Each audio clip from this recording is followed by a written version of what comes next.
Dear students, today we will see another topic from health education and community pharmacy.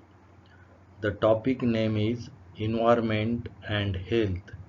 The objectives behind this topic is student should learn about sources of water supply, water pollution and methods of water pollution, air, noise and light pollution and their effect on health, solid waste disposal and their control, and arthropod-borne diseases and their control.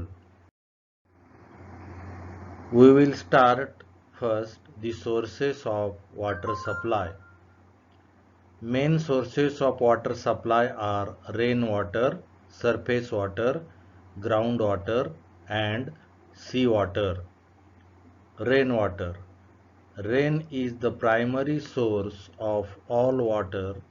It is the purest water in nature. It is clear and very soft water but tends to become impure as it passes through atmosphere. Second is surface water. It originates mainly from rainwater. Majority of Indian cities and towns depends upon surface water. From this reservoir, these are artificial lakes constructed usually with earthwork in which large quantity of water is stored. Water from reservoir is of fairly good quality. It is usually clear, palatable and soft water. Second subpart is river. Many cities depends on their water supply on rivers. The river water is usually polluted with sewage, industrial waste, man and animal washing, etc. Third part is tanks. Tanks are the large excavation in which surface water is stored. It is contaminated by slit, colloidal matter, washing of humans and cattle. Because of high degree of contamination, tank water is not suitable for drinking. The third major source is groundwater. The part of rainwater which sinks into the ground and reaches subsoil to varying depth is known as groundwater. It is naturally filtered through ground. The usual groundwater sources are wells and springs. Wells. There are different types of wells like shallow well, deep well, tube well and artesian well. Second part is springs. Springs are natural outlets of water held under pressure by impermeable layer. It comes out at places where the geological conditions are favorable. Fourth is seawater. Distilled seawater is used for drinking. For aeration of the distilled water, it may be passed through a long column of wood charcoal. Subsequently, it is tasty and can be used for drinking purposes. Water pollution. Water pollution is defined as the contamination of water resources such as lakes, rivers, groundwater, ocean, etc. Or it is the water with altered taste or water having smell or color. Various types of contaminations of water and their effects on health. Very first, urbanization and industrialization. Rapid urbanization and industrialization is posing much greater risk of water pollution and it is dangerous. The water from sewage system may pollute water which might contain pathogenic microorganisms. Waste products of industries and agriculture waste contain pathogenic organisms and toxic materials. Chemicals like pesticides, fertilizers, radioactive substances, and some complex organic chemicals. Second, biological pollution.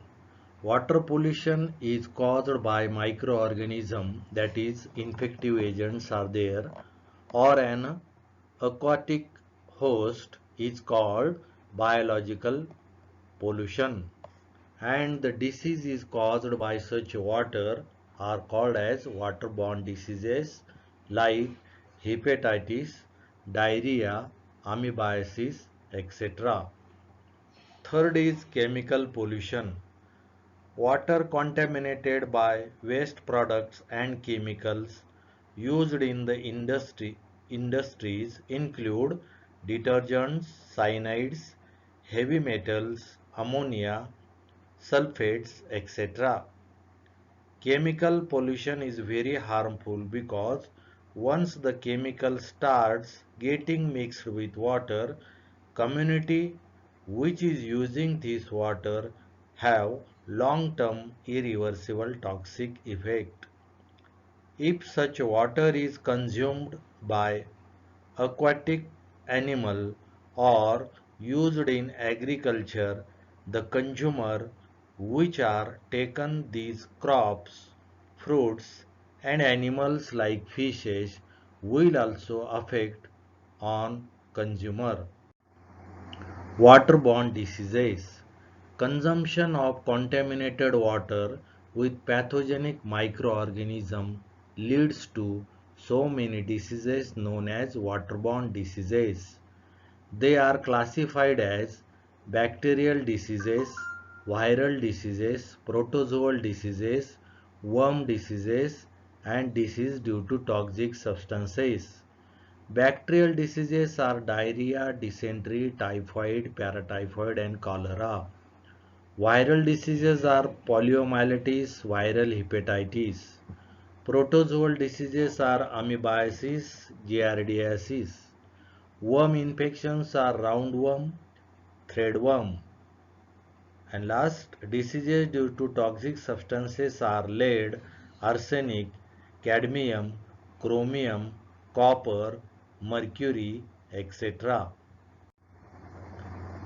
Prevention and control of water pollution can be done by following. Very first is purification of water. On small scale, purification methods are boiling, use of filters, use of chlorine tablets, solutions, etc.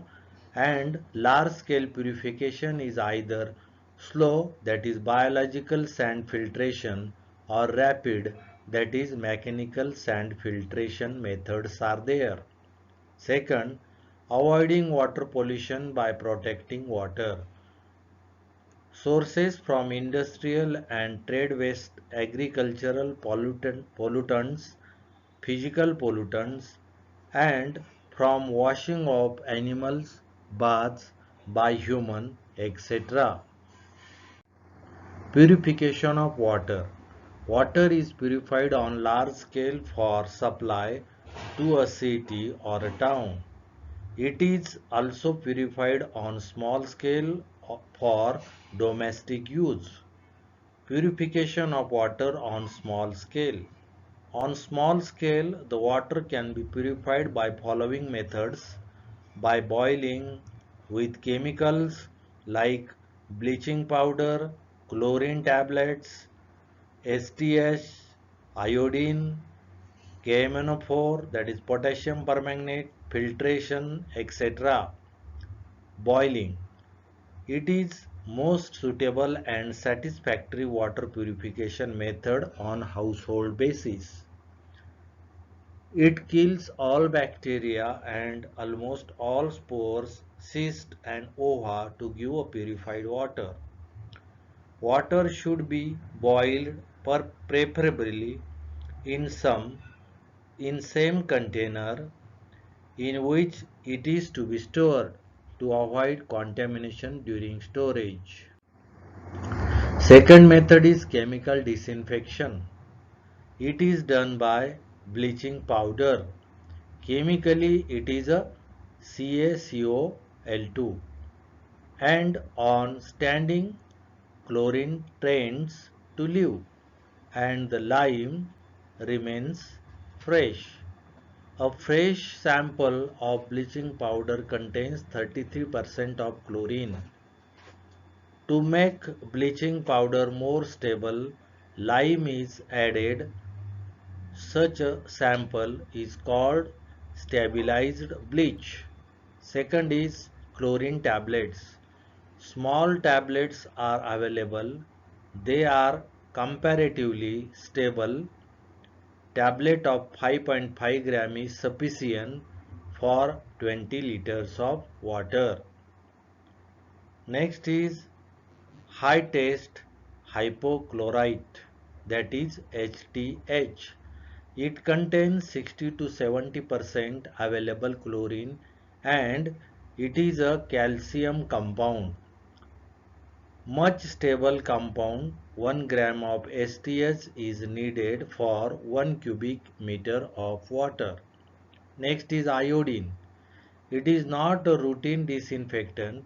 2% alcoholic solution of iodine can disinfect 1 liter of water. It is used only in emergencies because it may give rise to disease of thyroid gland and it is costly. Next chemical is potassium permanganate.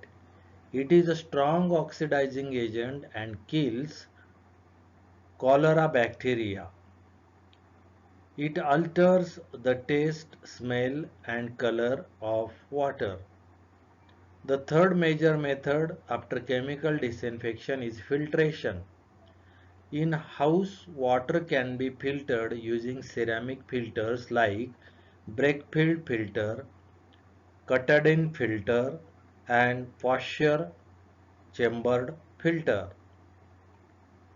Filter candles remove bacteria from water but not viruses. Impurities in water can clog the filter candles, so periodic cleaning by scrubbing and boiling is required. Purification of water on large scale. The purification of water by this method is done by two sub-methods. One is slow sand filtration, that is also known as biological filtration, and second is rapid sand filtration, also known as mechanical filtration. Very first method, slow sand filtration, that is biological filtration, is a method which use supernatant raw water, a bed or graded sand and under drainage system and filter control values. Under ideal condition, the filter reduces the bacterial count by 99.9%. The steps of slow sand filter are as follows. Supernatant raw water. The supernatant water above the sand bed measures in a depth of 1 to 1.5 meters. It provides an opportunity for natural purification by oxidation and sedimentation. Secondly, water is forced by gravity downward to facilitate filtration. Second point, graded sand bed. The sand bed is the most important component as This is filtering the water. This consists of sand of different particle sizes and thickness. The fine sand is on the top and comparatively coarse sand is below. Water percolates through the bed very slowly and during this is subjected to mechanical straining, sedimentation, adsorption, oxidation and bacterial action. This filter is also called as biological filter because the surface of sand gets covered with slimy growth, that is vital layer or biological layer, which consists of thread-like algae and numerous forms of life including plankton, diatoms and bacteria. This vital layer removes organic matter, holds back bacteria and oxidizes ammonical nitrogen into nitrogen and helps in yielding bacteria-free water. Third is a gravel support. Below the sand bed is a level of gravel which supports the sand bed. The upper part consists of the fine gravel and in the lower part is coarse gravel. Fourth layer is under drainage system. Just below the coarse gravel there is network of porous and perforated pipes. Fifth is a system of filter control valves. All the above components are placed inside a box called filter box. The walls of box are made of stones, bricks and cement. The whole filtration process is controlled by filter control valves so that filtered water is available at a desirable rate. The diagram of slow sand filtration, that is biological filtration, is below this. Just we have seen the various layer, that is supernatant water head, sand bed is there where filter sand and coarse sand is there, fine gravel and coarse gravel is there which is the supporting layer. Below this perforated pipes and other layers are there shown in this diagram. Our next is the rapid sand filtration, also known as mechanical filtration. There are two types of rapid sand filters. One is a gravity type, another is pressure type. The gravity type filter is a more commonly used. During rapid filtration, 5 steps are involved, that are coagulation, mixing, flocculation, sedimentation and filtration, which are shown here in the schematic diagram. See the schematic diagram where all the points, that is which can be taken place in procedure, is shown here. Water and alum, mixing chamber, flocculation chamber, sedimentation tank, filters, and from filters after chlorination we will get the clear water. They are considered as advancement over the slow sand filters and the water is chemically treated before the process of filtration. The rate of filtration is very fast.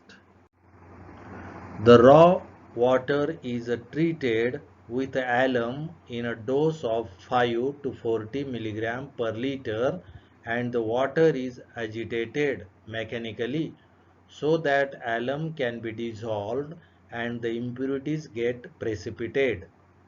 This is done in the mixing chamber and then water is stirred with a slow speed to form big floccules or precipitates in the flocculation chamber. The next step is to allow this precipitate to settle down at the bottom of sedimentation tank for 1 to 6 hours. When The floccules settle down, the supernatant water is ready for filtration and the floccules from the bottom are removed from below. The filtration medium is sand and the particle size of the sand used is 0.6 to 2 mm and this is supported by coarse gravel. The depth of water column is 1 to 1.5 meters. The filtered water is collected through a network of under drainage pipes. After the filtration for 6 to 7 days, there is a development of a layer on top of filter bed. This consists of the floccules which were not regimented.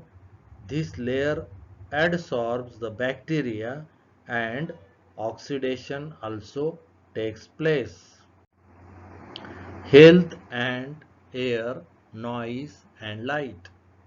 Definition: health is a state of complete physical, mental and social well-being and not only an absence of disease or infirmity. This already we have seen in the very first topic, that is concept of health. Composition of air. The composition of pure air may change from place to place, but roughly it comprises of nitrogen 78%, oxygen 21%, carbon dioxide 0.03 to 0.05%, where the remaining part consists of some inert gases, water vapors, suspended impurities and microbes, dust, soot, etc. Effect of air pollution on health. Air pollution causes several effects on health and it has contributed to increase in morbidity and mortality. Respiratory tract disorders are common such as asthma, bronchitis and lung cancer. Air pollution also affects respiratory systems of animals. It also causes retardation of growth in plants, spotting, burning of leaves, etc. It leads to corrosion of metals, causes damage of buildings. Visibility is also decreased. Causes of air pollution. One by one we will see. Respiration of human being and animals. Second, combustion of coal gas, oil, etc. Decomposition of organic matter. Fourth, traffic industries which give off dust, fumes, vapors, harmful gases.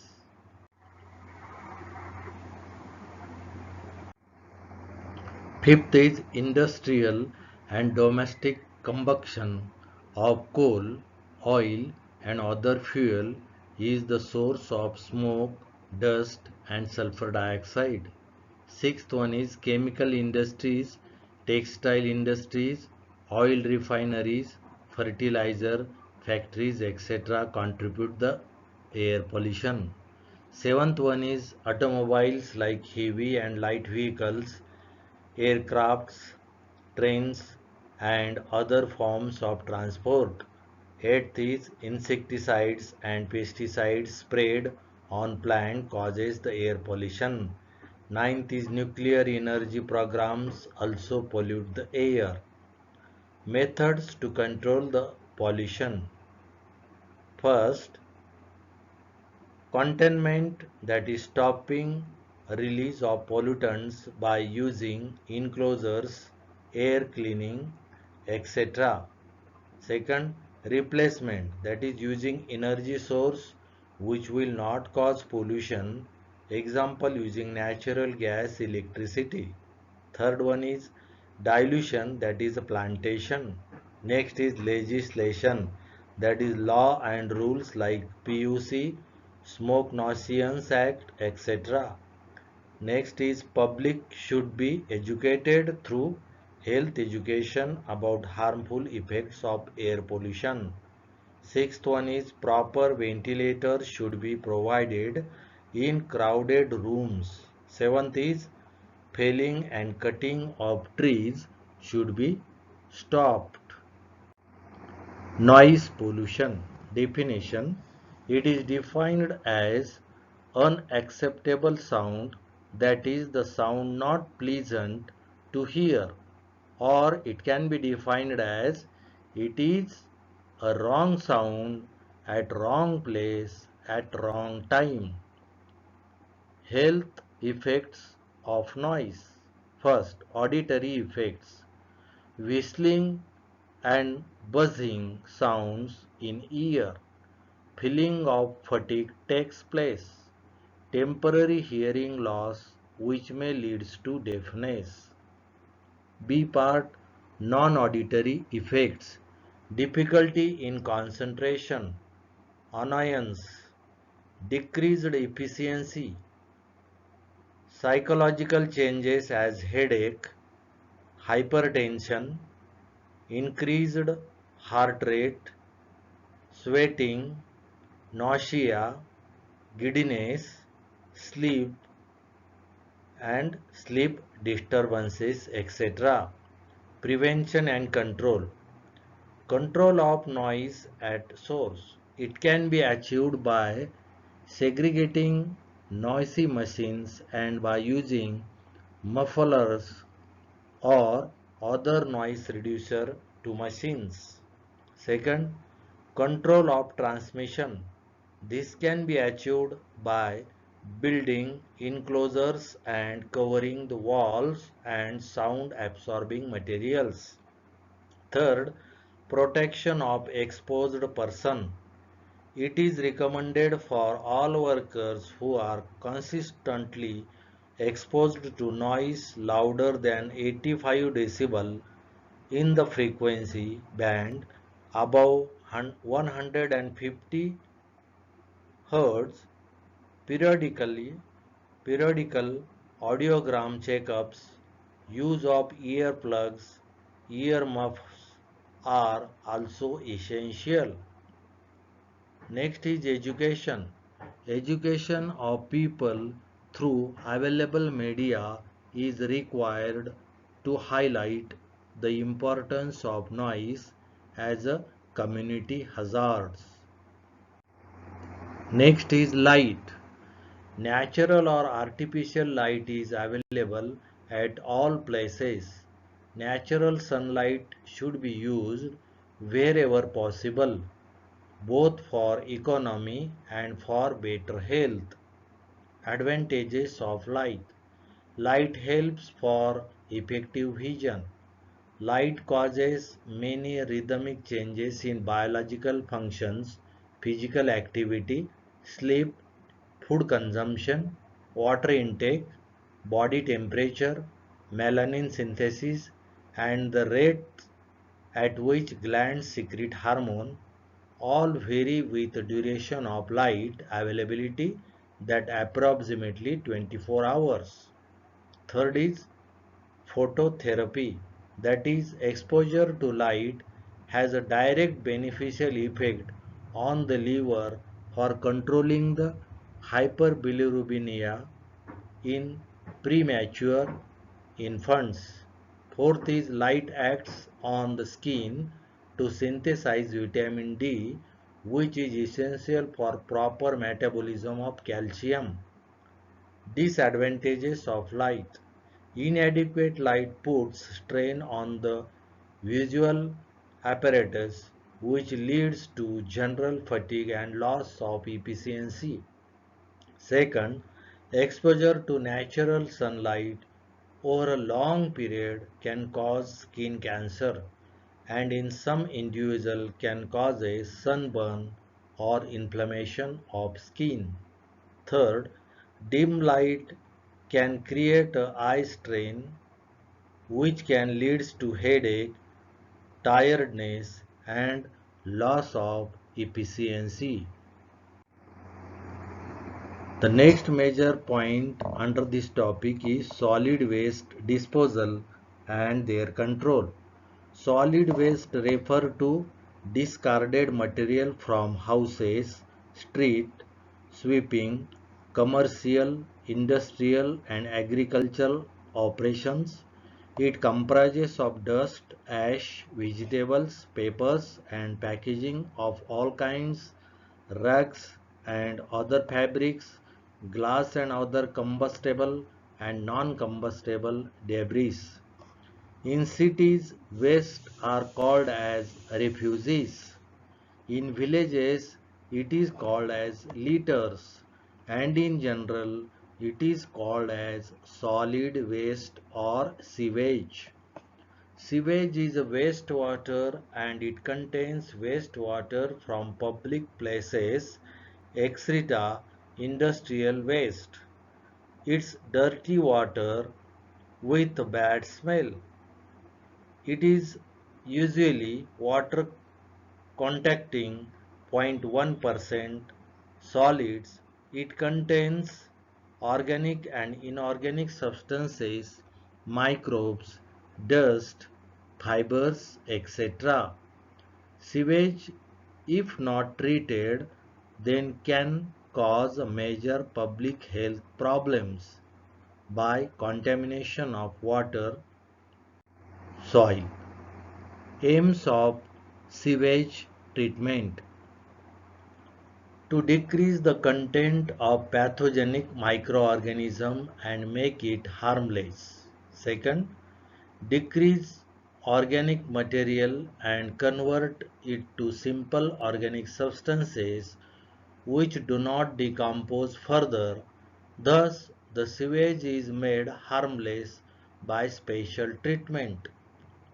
Sources of refuse, that is solid waste. It consists of ash, rubbish and garbage.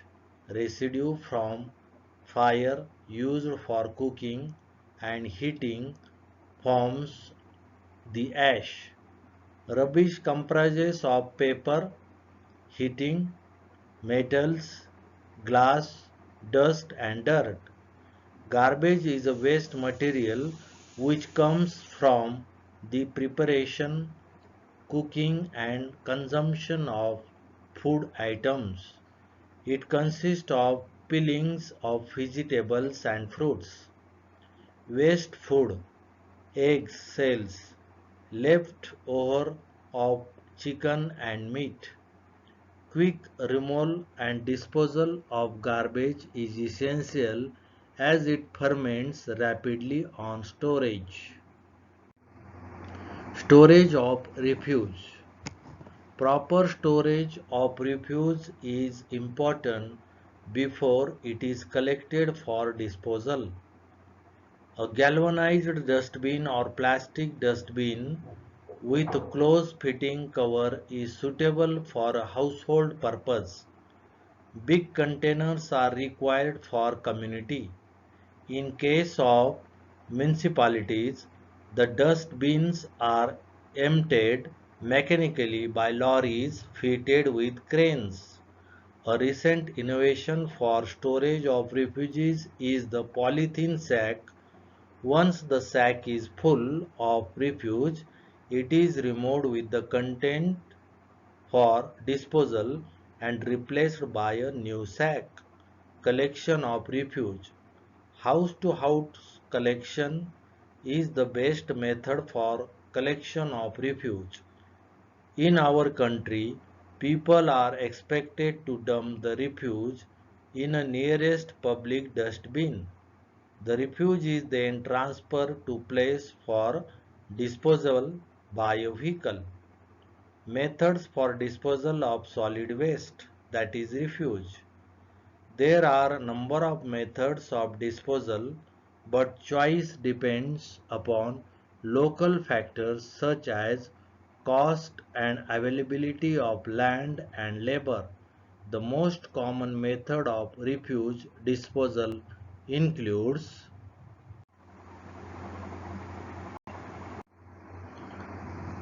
First method is dumping, second is sanitary landfill or controlled tipping, third one is burning or incineration, next is compositing, and last is burial. The first method, dumping. Dry refuse is mainly dumped in low-lying areas, which help not only in disposal but also in reclamation of the land. By action of bacteria, the volume of the refuse decreases considerably in volume and is converted gradually into humus.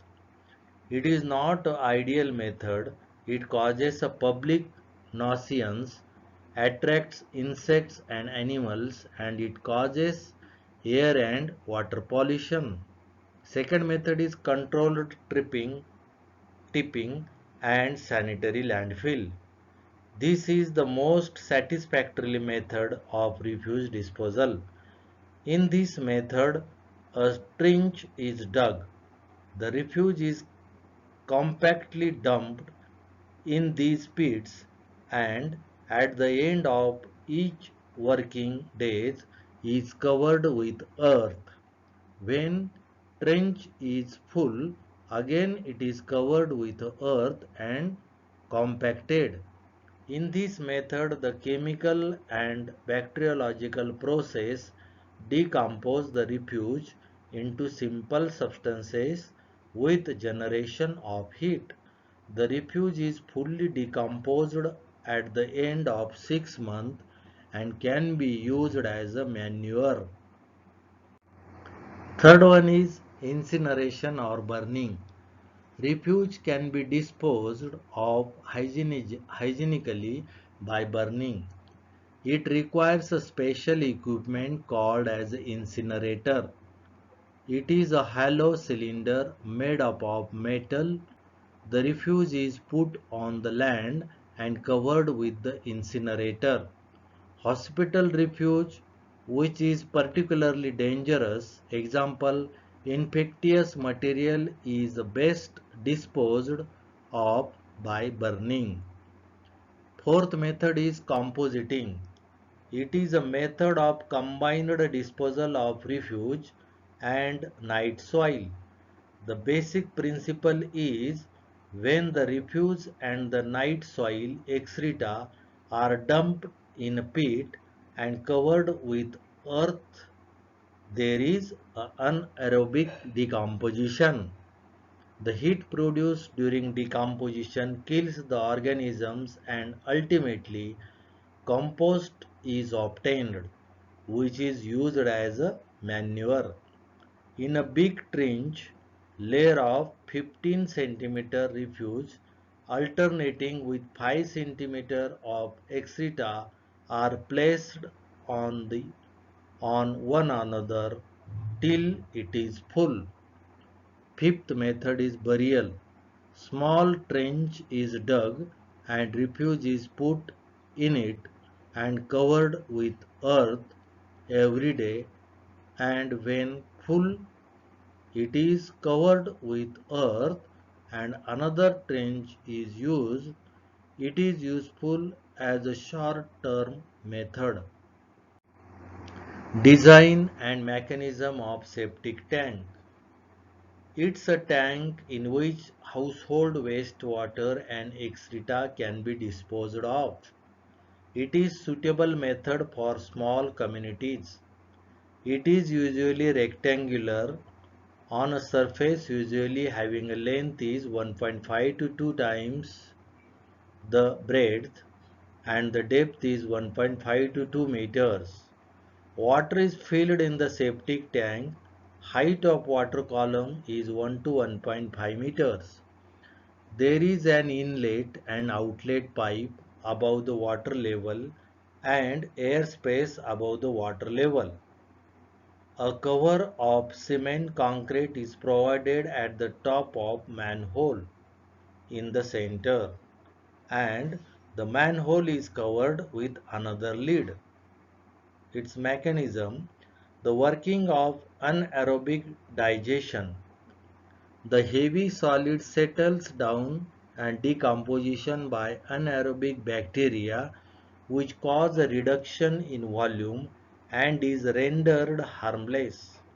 This solid at the bottom is called as sludge. Fatty substances rise to the top. Supernatant liquid contains microorganisms and is allowed to be collected in trenches.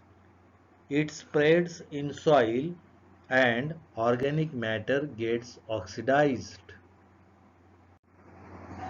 Medical entomology definition: a study of arthropods of medical importance is known as medical entomology, which is an important branch of preventive medicine.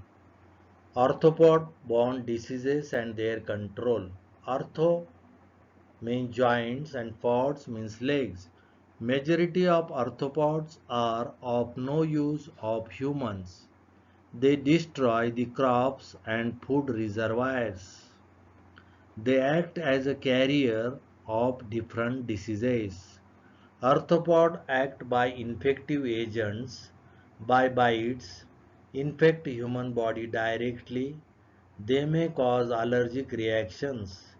Malaria is the most widely vector-borne disease. Filaria and the guinea worm disease are the endemic diseases. Scabies is another widespread disease in the rural area. Dengue, hemorrhagic fever are another virus diseases spread by the arthropods. Arthropods with a disease transmitted by them is given in following columns. You refer these columns, that is, very first is a mosquito arthropod causes the malaria, filaria, dengue. The control measures are given here above this, which that is maintenance of the clean banks by removing the weeds, adequate drainage of rain and wastewater, use of DDT spray, etc.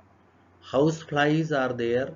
Another arthropod causes typhoid, paratyphoid, diarrhea, dysentery, cholera, gastroenteritis, amoebiasis, helminthiasis, anthrax, poliomyelitis, conjunctivitis. So for these controlling measures are there. Sanitary latrines in every houses should be there. Control on open defecation, safe disposal of waste animal, kitchen garbages, refuges, use of DDT spray one has to do. Next arthropod is sandfly, causes kala azar and sandfly fever. So proper construction and maintenance of cattle sheds, poultry and animal houses, proper disposal of waste should be done. Human lice. Next arthropod is human lice, causes endemic typhus and trench fever. Proper personal hygiene should be done. In regular soap and water bath should be done. Cutting hairs of axial region, pubic regions, etc. Use of DTT 10% for head lice, 0.2% gamma benzene is used. Next arthropod is rat fleas, causes plague, and the preventive controlling measures are remove the rat, provision of rat-proof stores in the house, dusting of 10% DDT, 15% Delidrine or 2% Aldrin solution, 5% Malathion is used. Next arthropod is itch, which causes the disease is mites, scabies. Use preventive controlling measures are use safe and effective scabicidal, avoid direct skin to skin contact.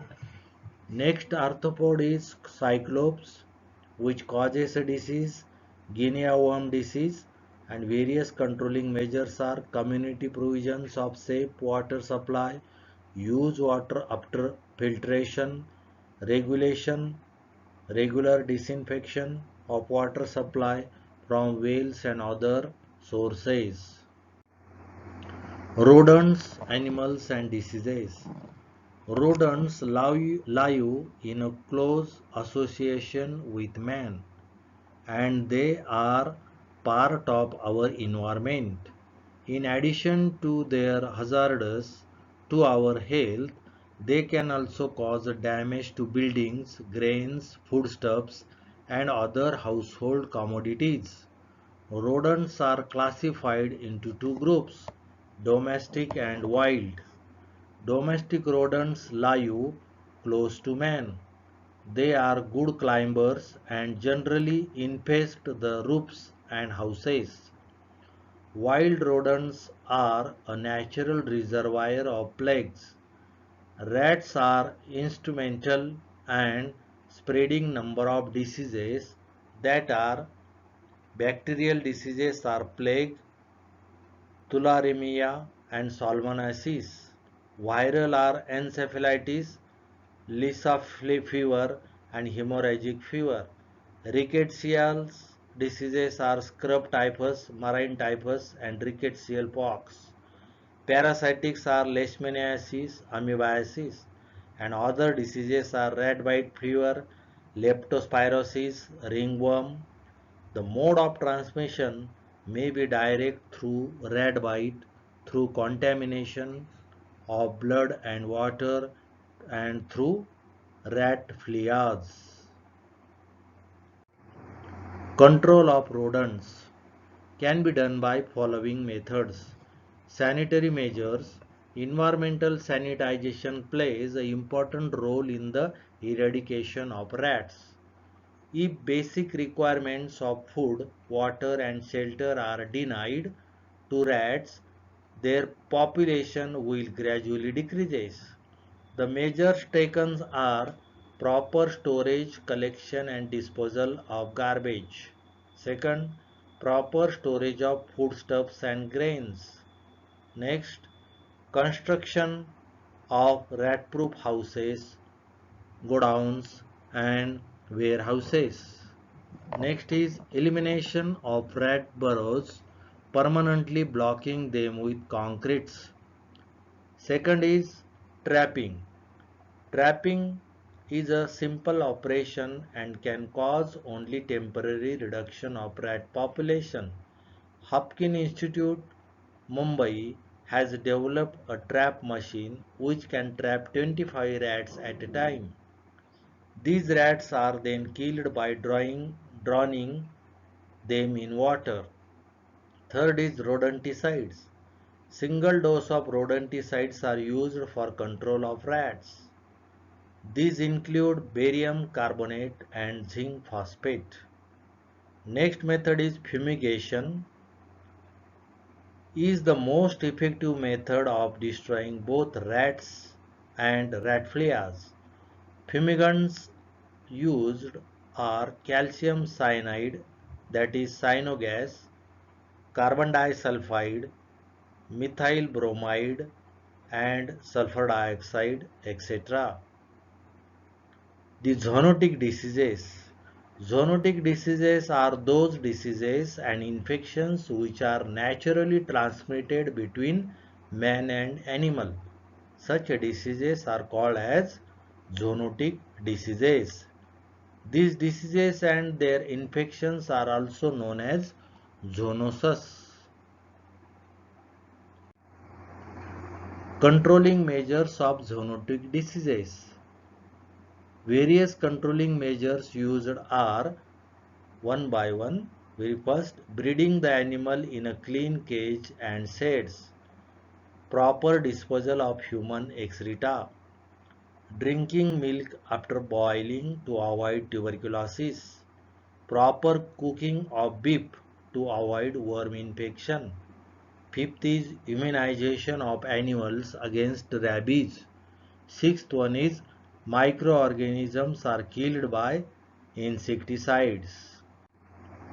Important zoonotic diseases and their causative agents and animal involved are given here in the chart. The disease name is there, causative agents are there and animal involved are there. The rabies caused by Lassa virus type A and the animal involved is dog, fox, jackals. Second is Japanese encephalitis is there. The causative agent is JE virus and the animals involved are the birds, pigs and horse.